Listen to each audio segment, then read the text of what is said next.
Я приветствую вас, дорогие друзья, уважаемые гости и подписчики моего канала. Всем большое спасибо, что следите за новыми выпусками. Юрий Дудкин на связи прямо сейчас. Юрий Анатольевич, здравствуйте. Здравствуйте, Александр. Доброго вам утра. Или как вы там будете выпускать нас вечером уже? Ну, тут же, смотрите, у кого утро, у кого вечер. Ну В да, да, большинстве, да, да. конечно, людей вечер, но не факт, что, например, в Одессе смогут посмотреть, в Сумах тоже смогут, да и в Киеве Вот, я, блэкауты. кстати, об этом и говорю, да. Но я все равно в любом случае рад вас видеть. Мы всегда готовы обсуждать с вами любые вопросы. Давайте обсудим вопрос вот такой, достаточно тревожащий.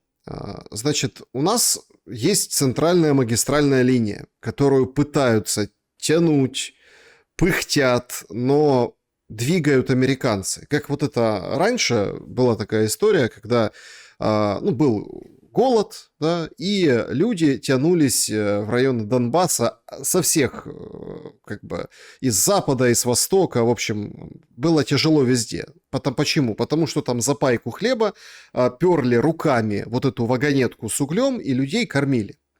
Такое ощущение у нас сейчас, что вот американцы выполняют эту такую тяжеленную работу, и их не должно быть жаль в этом отношении. Я сейчас объясню почему. Они вот все равно ведут эту магистральную линию, что все равно Зеленский должен уступить, согласиться. Трамп вообще вышел, говорит, никому не нравится, точнее, всем нравится, а Зеленскому только одному не нравится мой мирный план. Очень аккуратно, дипломатически, в публичном, по крайней мере, пространстве выглядит российская сторона. Мол, будем чем-то довольны, чем-то недовольны. В общем, определенное предложение мы передали по архитектуре безопасности, а американцы прут. Но вагонетка все тяжелее и тяжелее из-за того, что в ней, собственно, шебуршит и барахтается Зеленский. Уникальная же ситуация. Были удары по Черному морю, не военных судов. Мол, Зеленский выходит, говорит, это наши санкции, да, теневой флот поразили. Вышел Путин, говорит, ребята, будем, значит, делать следующим образом. Будем бить по судам, которые заходят в порты Украины. Следующий этап, да, как крайняя точка, мы будем отрезать Украину от моря. Сегодня тяжелейший удар пережила Одесса и Николаев тоже. Обстреляна энергетическая инфраструктура. Вчера били как раз-таки по таким судам. И вот тут тоже, как Эрдоган с Путиным сейчас вот договариваются. Эрдоган говорит, давайте мораторий наложим. А Путин, видимо, отказывает, и удары наносятся конкретно по турецкому судну, перевозившему генераторы. То есть мы видим, что все идет вот по намеченному Россией сценарию. Но на следующий день выходит Эрдоган и говорит, мир не за горами. Что ж это за мир такой? Что ж это за вагонетка с Зеленским, которую, несмотря ни на что, пытаются переть все выше и выше на террикон урегулирования? Как вы оцениваете эти события? И действительно, мир в Украине возможен только через катастрофу? Ну, я бы назвал ваш вопрос таким хлестким названием «Мир ради войны». Вот сейчас Запад, НАТО и лично Зеленский, у того своя игра, кабы сдох. И вот такая кличка есть у собак. Так вот, хоть бы продержаться до утра. Зеленский каждый день, очевидно, об этом молит Господа Бога. Поэтому у каждого свой мир, Александр, понимаете? Жителям Украины, конечно, вот вы вспомнили Одессу, Николаев, да и Киев даже, хоть это и столица, и там как бы сосредоточие всего должно быть. Но тем не менее Киеву тоже достается. Это очевидно потому, что так предначертано было еще в 2019 году, когда Зеленский на парижской встрече по Минским соглашениям, в результате которых должен был наступить мир уже давным-давно на Украине, и вся восточная часть, Донбасс в том числе, на федеративной основе остались бы в составе Украины. И люди бы, которые там живут, теперь уже десятки тысяч людей, гражданских людей, мирных людей, были бы живы. А это все Зеленский. Вот все его обещания, да, вот я люблю очень ретроспективу. Вот ее надо крутить постоянно, показывать вот этого негодяя, как он стоял за трибуной Верховной Рады и что он обещал. Это нужно каждое утро украинцам, да, которые его избрали, по телевизору, когда есть электроэнергия, в эти часы, конечно, включать им телевизоры украинцам нашим и показывать, что говорил Зеленский в период произношения клятвы президента во время инаугурации, что войны на Донбассе не будет, что русский язык будет официальным языком, что межконфессиональной вражды не будет, ну и так далее и тому подобное. Сегодня он поет совершенно другие песни. Когда уже его взял Трамп за кадык, будем так говорить откровенно, он начинает, как вы правильно говорите, выстраивать свой мир, мирок, такой маленький свой зеленковский мирок. А этот мирок состоит в следующем.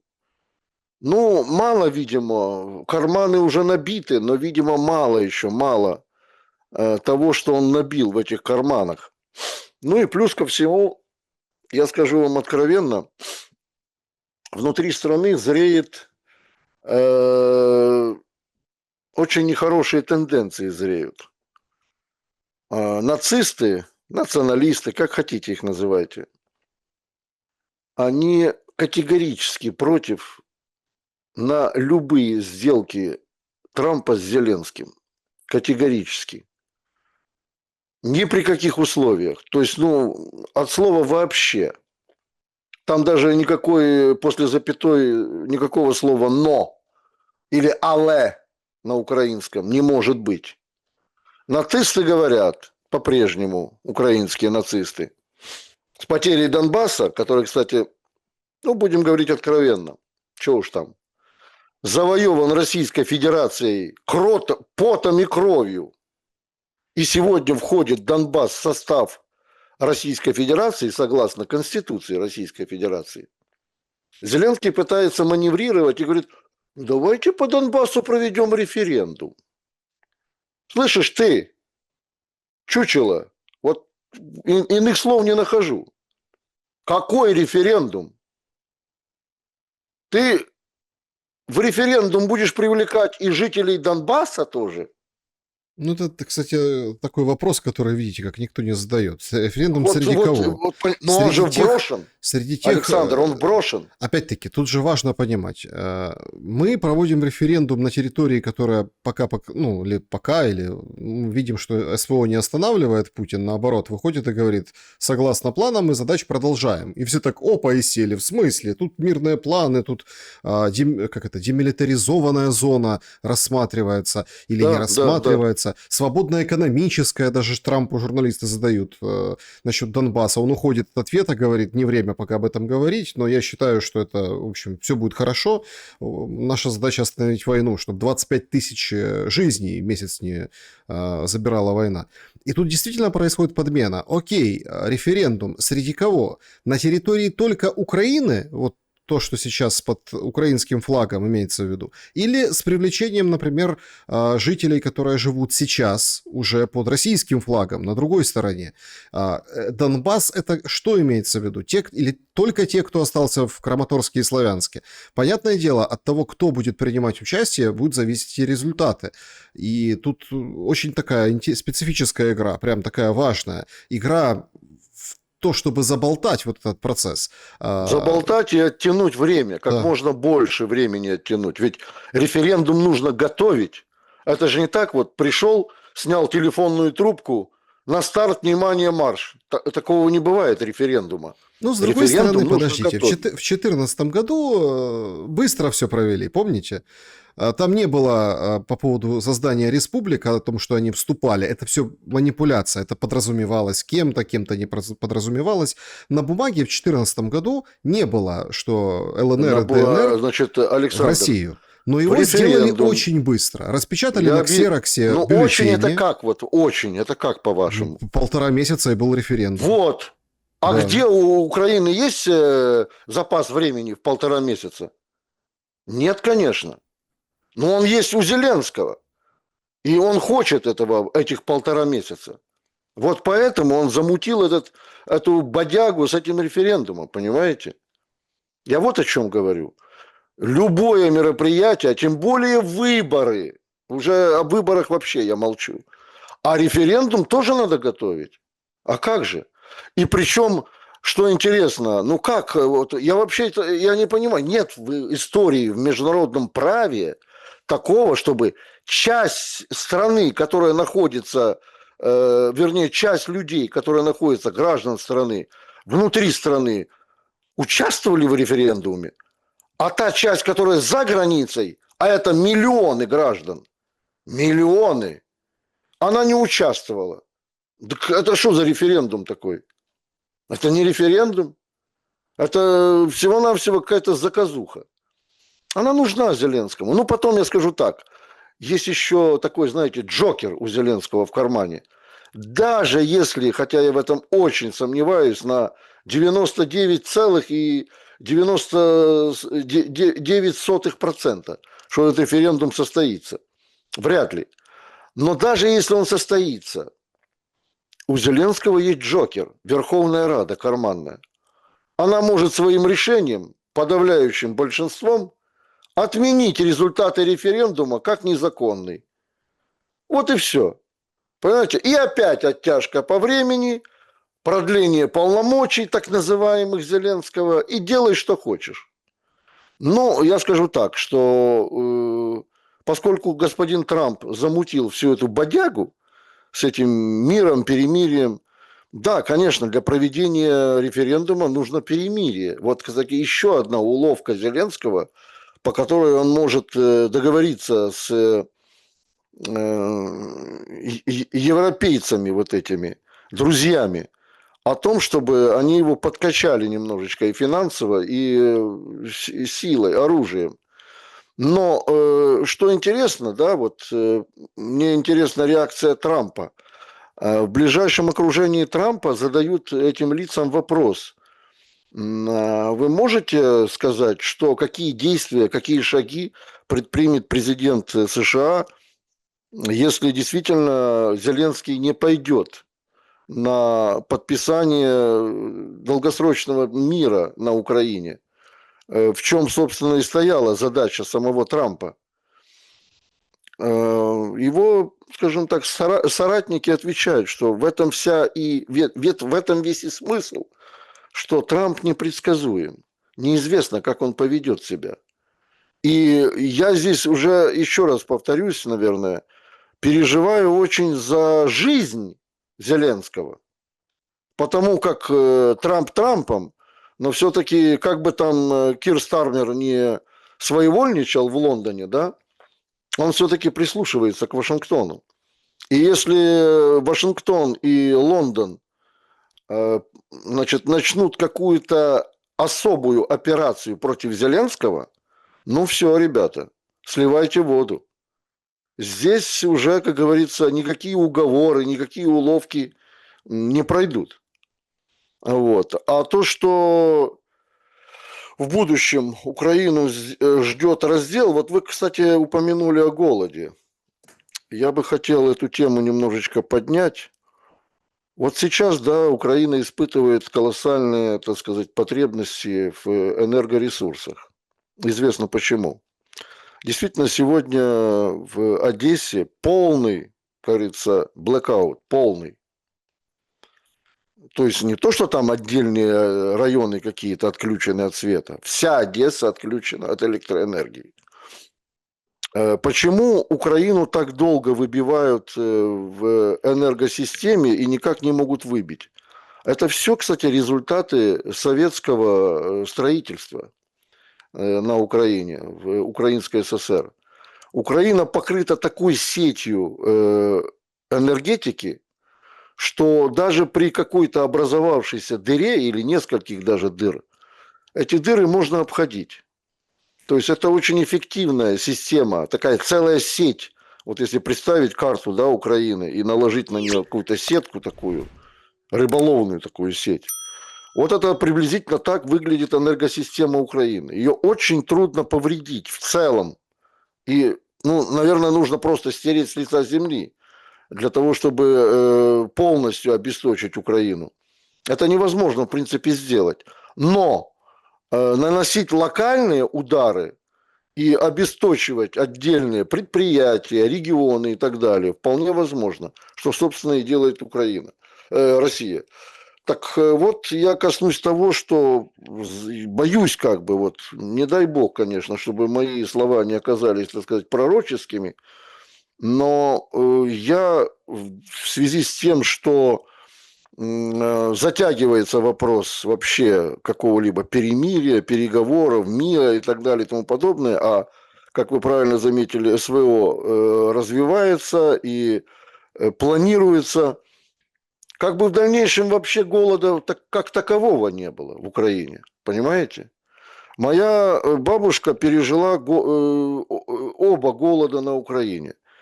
И 30-х годов, и 46-го, 47-го года.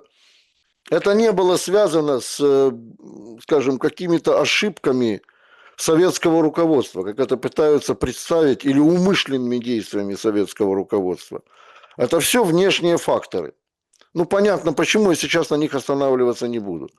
Но вы правильно говорите, что люди, вот с Западной Украины, а я родом с Западной Украины, ездили на восток Украины, в более индустриальные регионы Украины, причем невзирая на колоссальные трудности в этом плане.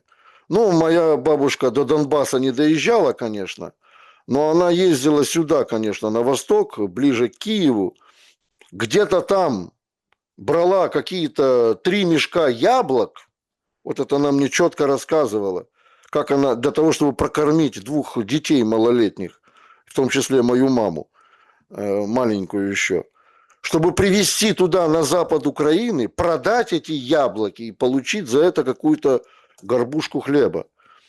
Вот я боюсь, что история ведь циклична. Смех смехом, или там кто-то может смеяться и иронизировать над моими словами. Но те, кто остались сегодня на Украине, скорее всего, будут мигрировать по стране вскоре с таким руководством, чтобы добыть себе какого-то пропитания. И в этой дороге могут и погибать, и все что угодно может быть. Поэтому то, что затевает в дальнейшем господин Зеленский, а именно свое пребывание в кресле пересидента Украины, я думаю, он рискует не только своей жизнью, а почему я сказал выше, но и жизнью миллионов украинских граждан.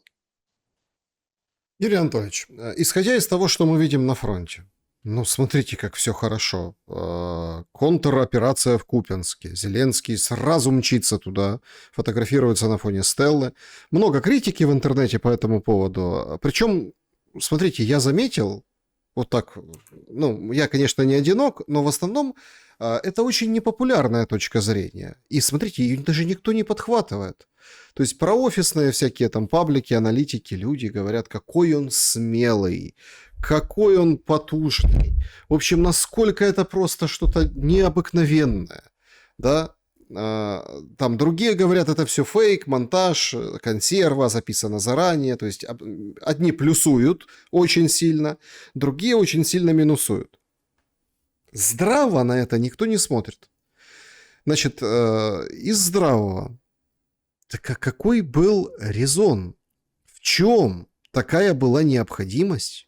Не показать, например, видео бойцов, ну, каких-то там, не знаю, спецслужб или, в общем, военных, штурмовиков, пехотинцев, да, которые на этой же стелле бы развернули украинский флаг и сказали, вот вам, русские, мы здесь.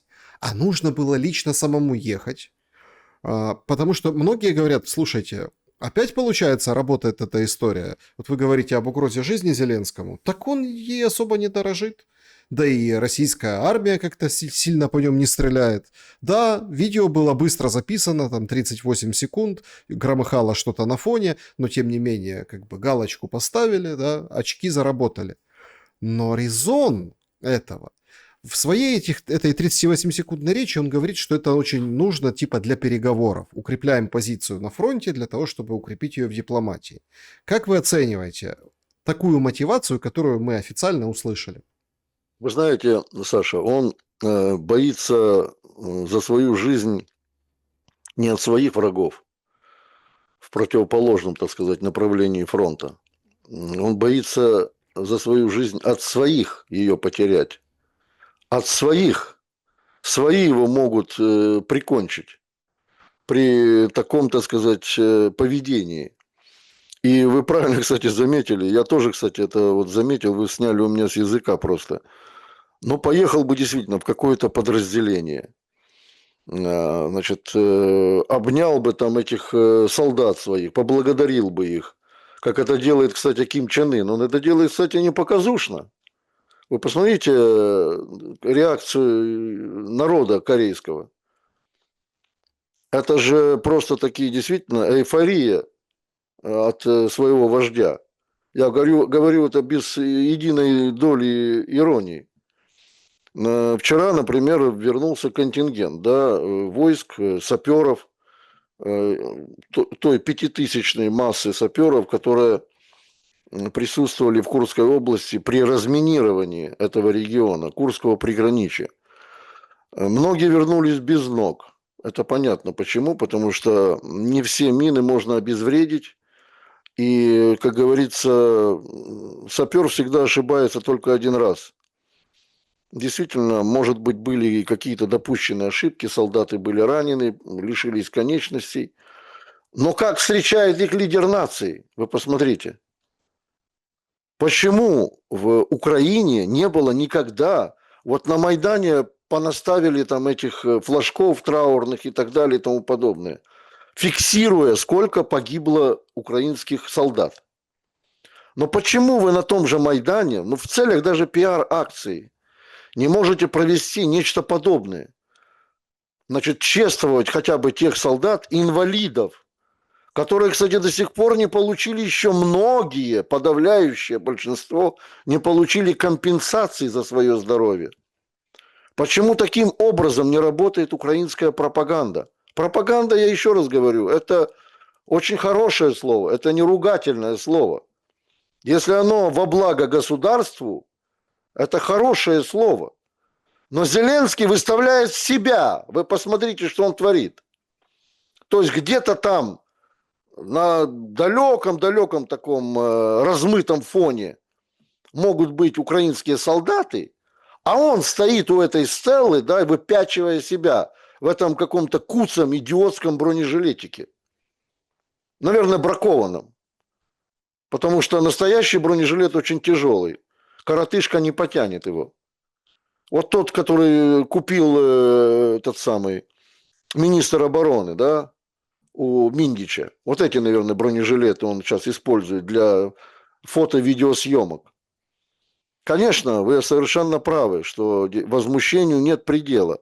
Я думаю, что многие граждане Украины, которые видели эту дешевенькую рекламу, да, наверное, тоже задались этим вопросом. А где же твое войско, главком? Исходя из того, что происходит сейчас на фронте, давайте попробуем определенные тенденции обрисовать. Конечно, Купянская операция нам показала с военной точки зрения, что, смотрите, есть Дропатый, который как бы срезал клешню. И я, кстати, очень разделяю, это у меня в эфире говорилось вчера о том, что, слушайте, оказывается, можно клещи рубить, можно, оказывается, ну, воевать, да, плюс-минус. Но нам рассказывали всю дорогу, что нет, если клешня, то это... Вот, и мы потеряли, Украина потеряла целый ряд населенных пунктов, да, а, как бы по одним и тем же лекалам. То есть заход с одной стороны, заход с другой, все, и, собственно, потеряли. И, мол, с этим ничего нельзя сделать. То есть есть такое определенное прозрение. Но некоторые аналитики замечают, что Дропатова в этой всей тусовке, ну, как бы люди не заметили, многие. Ну, по крайней мере, его вот себя выпячивал, а Дропатова не выпячивал. Нет, о нем написали, что он там командовал этим направлением, и вот молодой генерал, талантливый, но не более. Фотографию нашли. А, Как вам думается, почему, в чем дело? Безуглая в очередной раз разгоняет историю о том, что, вот смотрите, Сырский, или, например, к успеху конкретного там полевого генерала, собственно, примазались, пристроились, а самого генерала так вот вспомнили вскользь. И это тоже, кстати, накладывается на ваш риторический вопрос по поводу пропаганды и прошлого, потому что, как ни крути, то героев этой войны, мы уже неоднократно и с вами говорили, ну нет, фактически. Нет каких-то, не знаю, каких-то людей, которые там символизируют какой-то успех. Ну вот вам хоть какой-то успех. И тут, как тут Зеленский. Тоже такая стервятническая немножко модель, безусловно. Однако, как влияет вот эта история на последующие, весь театр боевых действий, последующие шаги, последующие события на фронте? Потому что Северск пал, все уже об этом сказали, кроме Генштаба.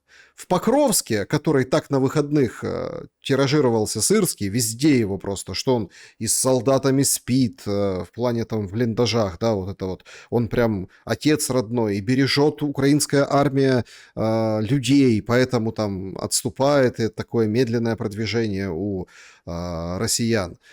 Но, в общем, Покровск никто не сдал, говорит Сырский, Мирноград вообще не в окружении, а тут мы видим, в центре города поднимается флаг, едет Соловьев туда, Рёбке пишет, что Северск сдали, то есть мы видим движение достаточно серьезное на фронте. И заметьте, как замолкли все Гуляйполе.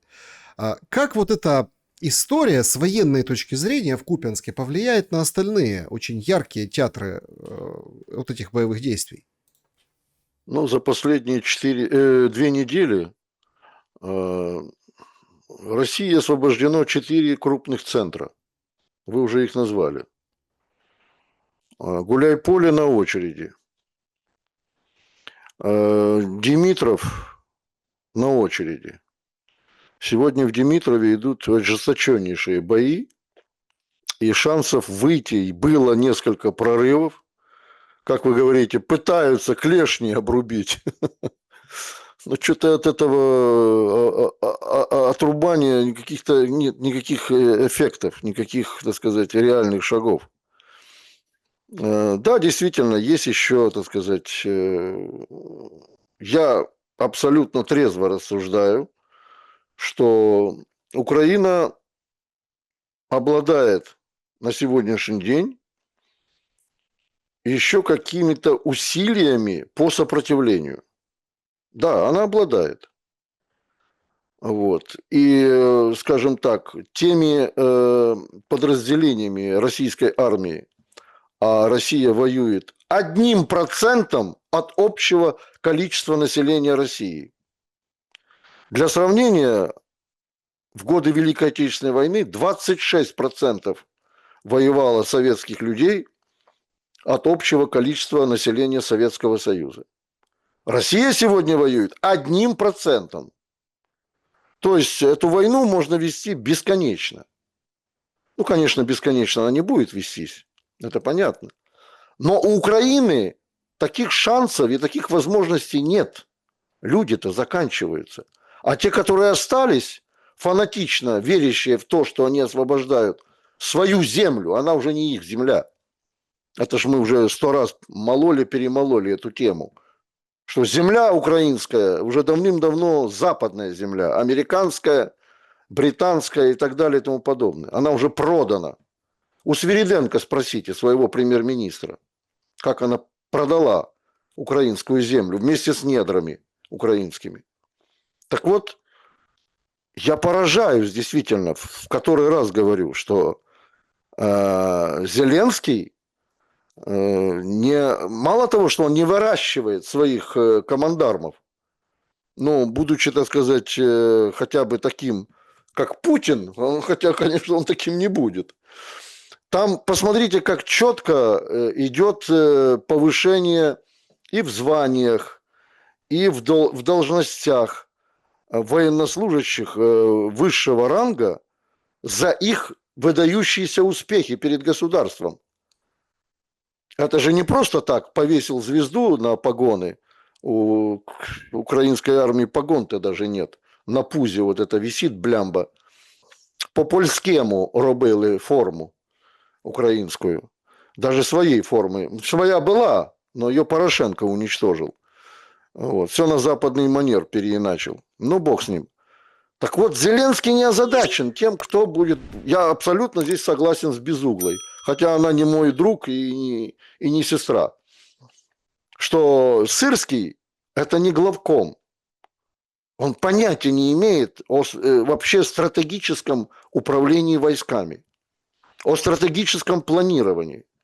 Судя по тому, как он с легкостью перебрасывает элитные подразделения из одного опасного участка фронта на другой опасный участок фронта, ни один генерал, ни один маршал такого не делал.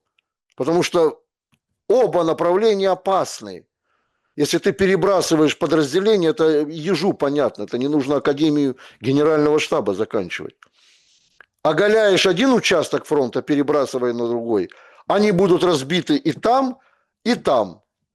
То есть это двойной проигрыш. Это делает Сырский. Причем, я думаю, даже он сейчас, я глубоко в этом убежден даже. У меня нет, конечно, данных вот, никаких по этой теме. И не может быть. Потому что все военные планы, все военные перемещения, конечно, это закрытая тема любой страны.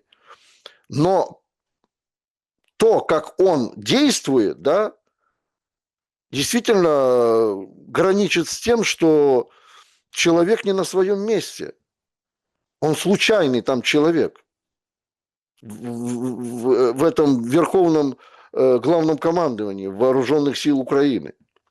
И Безуглая права, что его нужно снимать. С точки зрения, ставя ее, себя, вернее, на ее место, да, как народного депутата, но она, может быть, действительно глубоко переживает за судьбу военных, те, которые погибают сегодня на украинском фронте. И она действительно, может быть, от души желает замены вообще всего украинского руководства.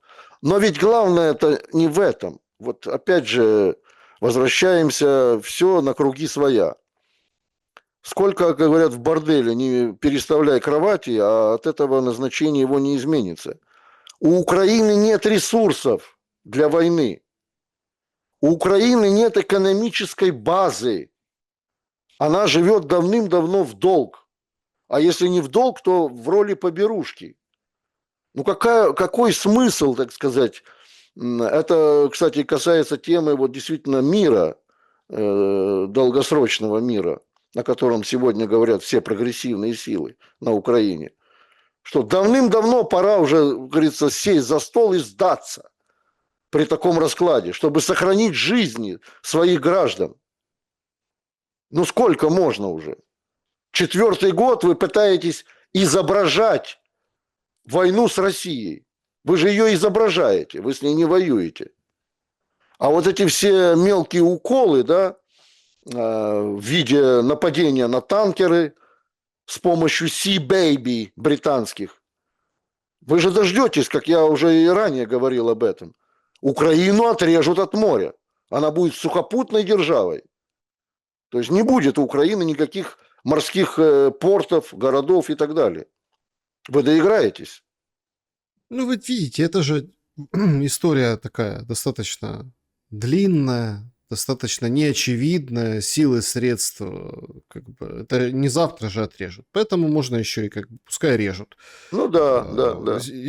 Парадоксальный, конечно, такой момент. Я сначала так переполошился, думаю, ничего себе. В общем, когда объявили, а там в Одессе сейчас ну, тяжелейшая ситуация, воды нет, люди пошли к бюветам набирать себе воду, света нет, все понимают, что это, конечно, кошмар, и людей действительно жалко. Но там такая новость прошла от властей Одессы, что они усиливают наряды полиции, всех поподнимали, кто там на выходных, кто там еще где-то. Короче, все прочесывают, патрулируют город. Нам говорят, чтобы не было мародеров. Ну, потому что света нет, понятно, да, то есть сигнализация не работает. В общем, да, люди могут заходить в магазины, в общем, там что-то выносить и так далее. Вроде как нормальная практика. Но как-то, знаете, для страны, у которой и Одесса та же, и, как вы правильно перечислили, Киев, Сумы, Харьков, короче, все вот эти города, они ведь достаточно в таком режиме работают, напряженном.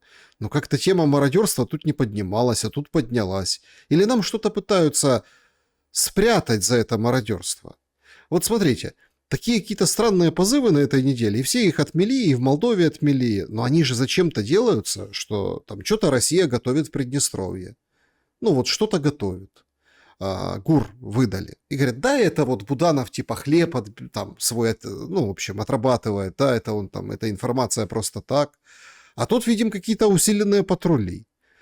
Не получится ли какая-то очень внезапная история, которая будет, ну, как гром среди ясного неба в отношении как раз-таки вот этих южных городов, куда серьезно пришла беда вот в последние дни, сегодня, вчера? Я это называю проще, Саша, народным восстанием. Вот под видом мародерства, да, купируются все, так сказать, выходы людей на улицы без причин. Для того, чтобы люди не группировались, не протестовали, вот, а может быть даже и не громили какие-то государственные учреждения. Потому что власть и местная, и центральная уже просто как кость в горле. Никто не собирается ничего делать.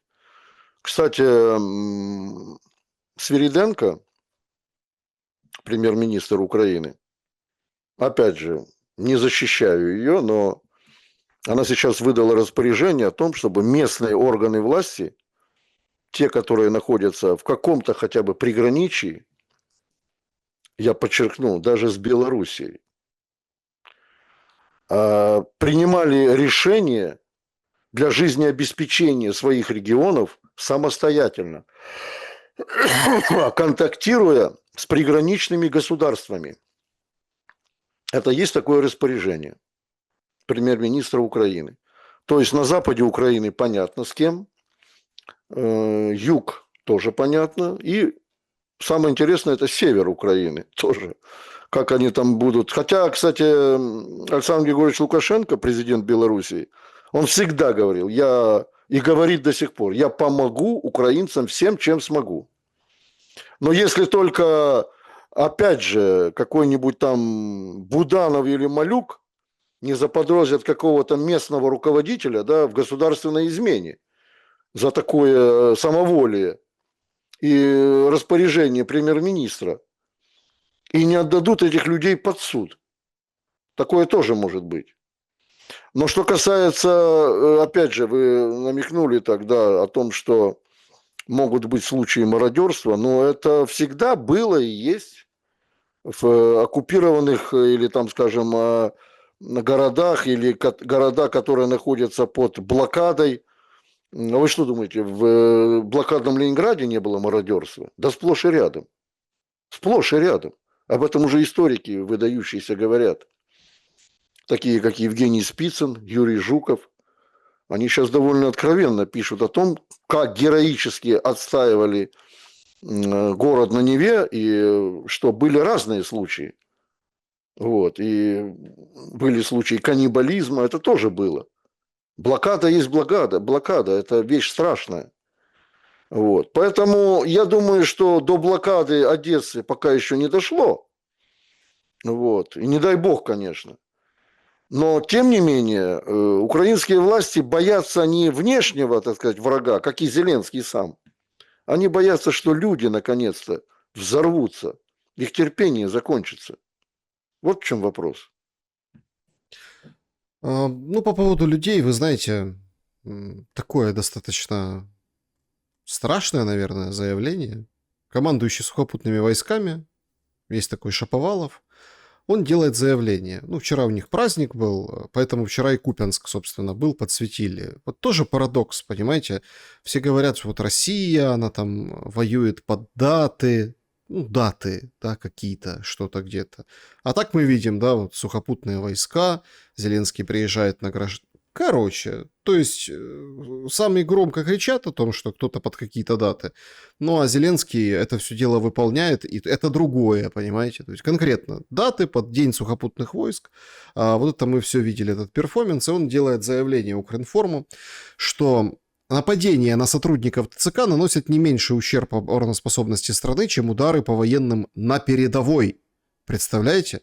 Подчеркивает, что атаки на военнослужащих, выполняющих задачи по учету и комплектованию, это преступление, нападение на военнослужащего, точка, неважно где он служит, в штурмовой бригаде, в артиллерии или в ТЦК, каждый на своем месте выполняет свои важные задачи, особенно если учитывать тот факт, что в основном ТЦК и СП служат те, которые имеют ранения и не могут продолжать прохождение службы в боевых подразделениях. Признает наличие отдельных случаев превышения полномочий со стороны военкомов, но подчеркивает, что система реформируется и все проблемы должны решать законным путем. То есть, понимаете, какая вот солдатская кондовая такая логика? То есть, когда тебя, ну вот я не знаю, уже несколько сообщений, люди просто делятся, говорят, берегите детей своих, особенно если там какой-нибудь 16-летний росленький мальчик, ну, большой, вырос, или там 18-летний, только школу закончил, или заканчивает, или где-то что-то. Берегите, налетают без разбора, запшикивают газом, лупят, потом разбираются, что это какой-то школьник условный, да, или какой-нибудь там студентик, ну и потом это все в регионах сейчас начинается, Ивано-Франковск, Львов, то есть Луцк отличился. То есть и все как-то так вот смотрят на это. То есть, когда вот это все происходит, это типа нормально, а реформы должны быть по закону. А вот это почему не по закону? Как вы оцениваете ситуацию с мобилизационными перспективами? Юрий Анатольевич, ведь это сейчас, наверное, краеугольный камень. И я, кстати, очень и очень... Это тоже не, ну, как то, что не популярное, не трендовые мысли. Вот когда все увидели Зеленского на фоне Стеллы в Купянске, да, который вот там примчался туда, давай фотографируй, некоторые поняли, ага, к миру дело не идет, будут всех загонять в однострой, всех загонять в армию. Как считаете? Ну да, да, да. Ну, вот вы, кстати, подняли самую больную тему, да, украинскую. Это что будет с теми лицами, которые до 22 лет достигли своего возраста. Вот это сейчас... Вот смотрите, на Западе, да, ранее эта тема очень здорово муссировалась, даже обвинялось украинское руководство в том, что слишком старые солдаты какие-то попадаются в плен. А это является показателем того, что пожилых людей отлавливают вооруженные силы Украины. А сейчас вообще эта тема ушла с западных СМИ. И Зеленскому, кстати, стали уже меньше напоминать о том, что у него он выпустил из Украины порядка 800 тысяч молодых людей, украинских граждан. Замолчали, заткнулись пока. Но ненадолго, я думаю. Почему? Потому что чем хуже положение на фронте, а оно будет еще ухудшаться, тем, так сказать, больше будет дефицит личного состава в вооруженных силах Украины. И я вот тут, где я нахожусь, побеседовал с некоторыми молодыми людьми из Украины, очень молодыми, 19-20 лет, которые воспользовались этой возможностью и уехали. И они убежденные украинцы, опять же, подчеркну, и я их не собирался там перевербовать под свои убеждения. Но они мне говорят, вот нас с детского возраста и в семье, и в школе, кстати, вот такие продвинутые хлопцы, причем они, да, действительно, с Западной Украины, как ни странно, где меньше всего идут боевые действия и обстрелы. Нас, говорит, с детства, вот мы из Тернополя, да, в детском саду, скажем, в антироссийском духе воспитывались они. Кстати, они были в детском садике, в том, который посещала небезызвестная покойная Фарион. Помните, да? Я как говорила, яка ты Маша, Маричка, там, понимаю, не Миша, а Мышко. Вот они как раз сидели, эти парни, в этой группе. Ну, вот. Ну так вот, они говорят, ну как же так? Нас воспитывали в этом духе любви к Украине, ненависти ко всему русскому. Мы, многие из них, друзья, там, даже если не они, то их друзья, поступили в украинские вузы. Нас там также накачивали всему антироссийскому. И говорили, что Украину нужно защищать, что ее нужно оберегать от внешнего, так сказать, воздействия. Почему-то от американского внешнего воздействия эти ребята вообще ничего не знают. Ну, это ладно, бог с ним. И не только от американского.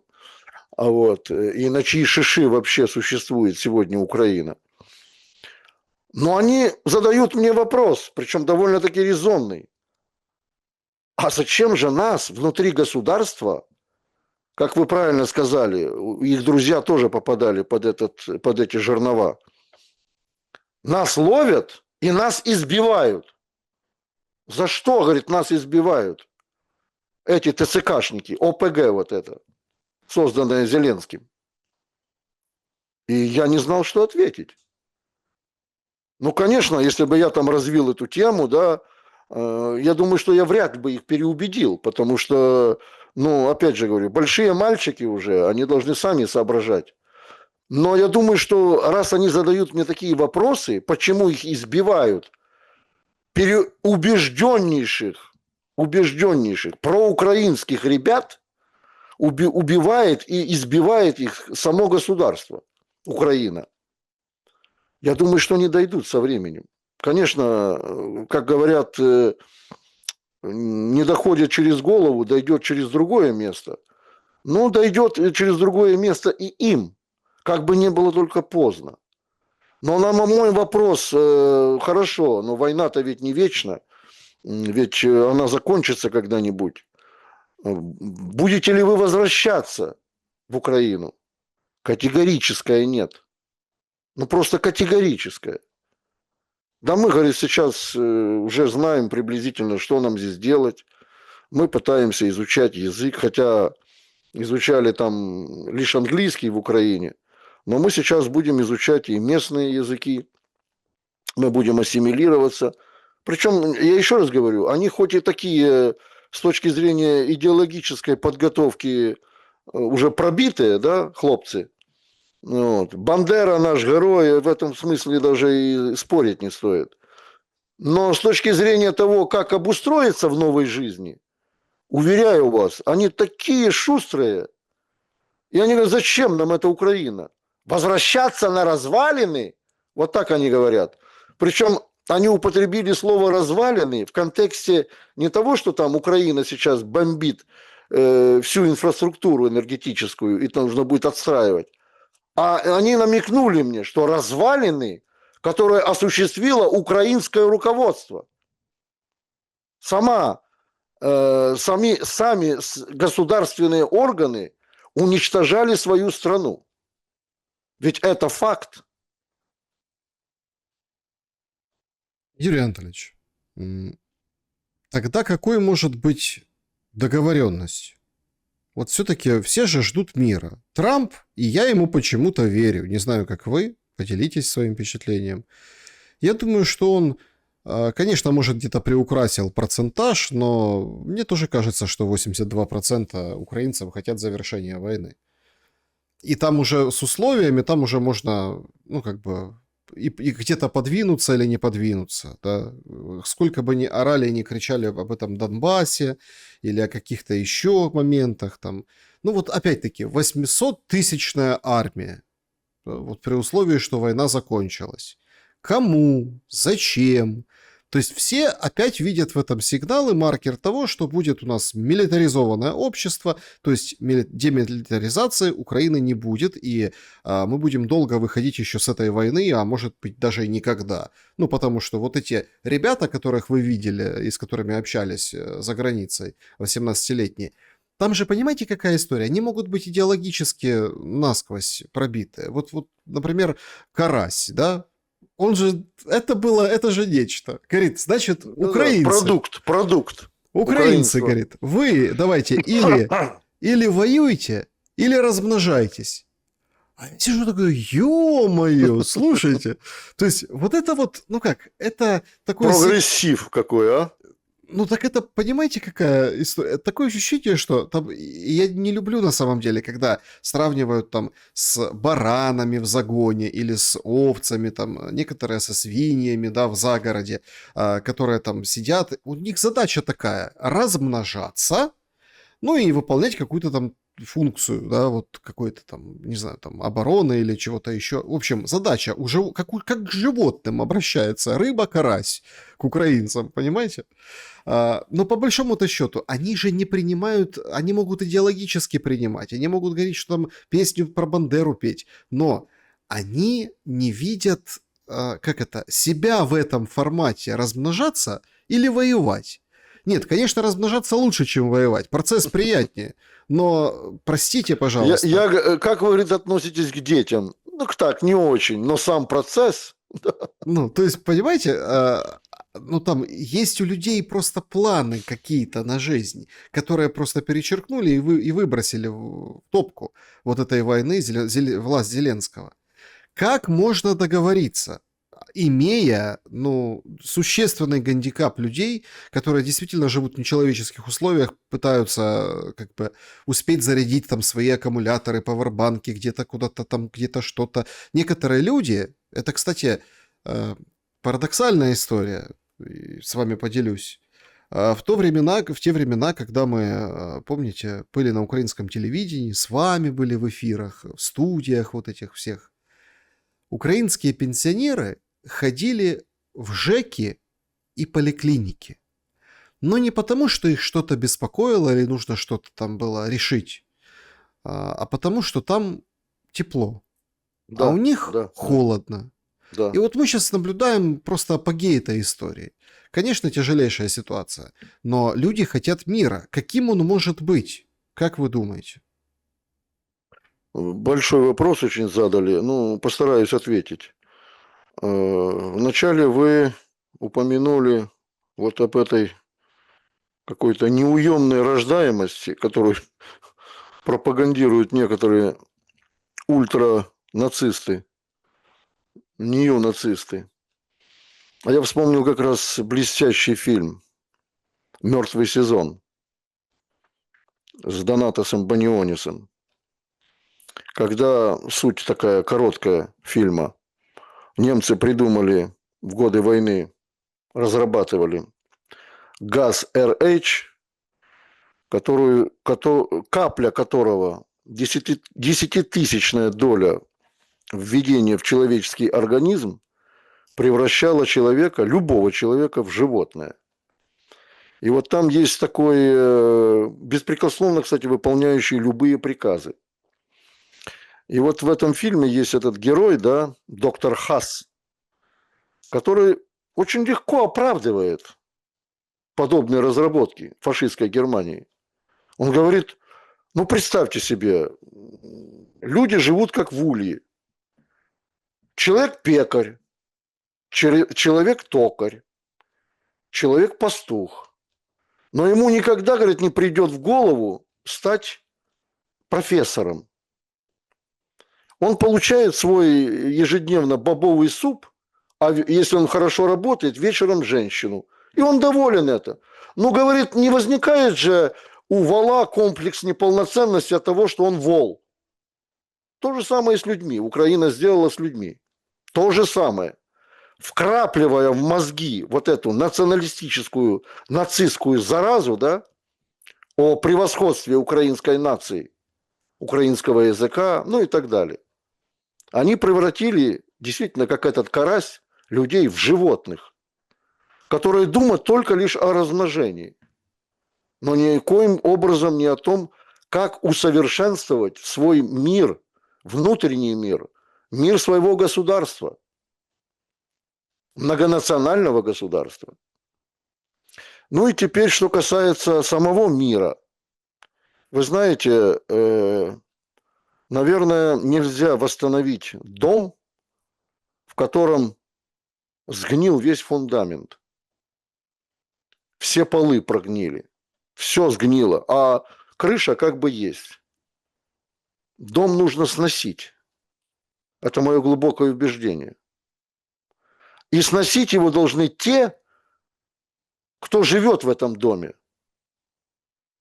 А если они не могут, то, очевидно, пусть позовут извне кого-нибудь, чтобы помогли снести этот гнилой дом и построить новый дом на иных принципах, на иных материалах, с тем, чтобы он стоял хотя бы еще 100 и 200 лет. На сегодняшний день, с 1991 года, Украина не состоялась как самостоятельное, независимое, суверенное государство. Это печальная констатация, но это факт. От него нельзя отвернуться. И, конечно, еще раз говорю, мир на Украине при всех, так сказать, внешних факторах, при всех бедах сделать должны сами украинцы на Украине, а не кто-либо иной. Но если они этого не сделают, то придет тот иной, и он это сделает. Это мы уже видим. В тех городах юго-востока Украины, где уже, так сказать, это уже не Украина. А Вот почему, многие тоже... а почему британцы не строят нам мир? Почему вот американцы? Вот мы же, ну вот смотрите, Александр, это все же же... хотят жить как в Америке, да? Все же хотят вот это вот американская мечта. Я вам скажу, уже Саша, ну рухнула. вы вот, я понимаю, что вы знаете ответ на этот вопрос, вы его знаете, но вы мне его задаете, как вот, знаете, такой ребенок, школьник. А я вам отвечу очень просто, потому что это многовековая мировая история. Никогда англосаксы не желали славянам мира, никогда.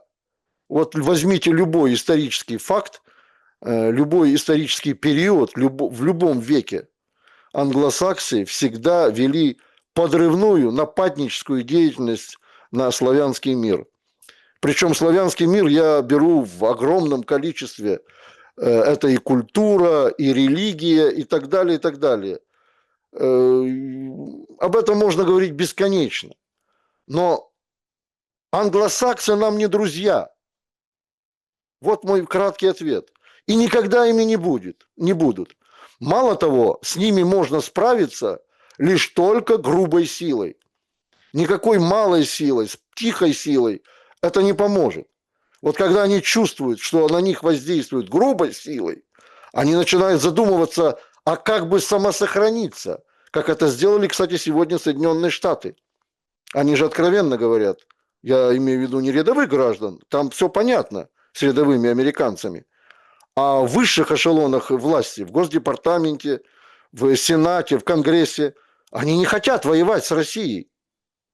Они не хотят. Да, они желают ей поражения, стратегического поражения, но непосредственно face-to-face они не хотят с Россией воевать. Подождите, так идет же все к войне с Европой и Россией, или вы А другого вот мнения? это да, это как раз они играют в те игры, причем, опять же, каштанчики эти из костра, они вынимают не своими руками, а украинскими.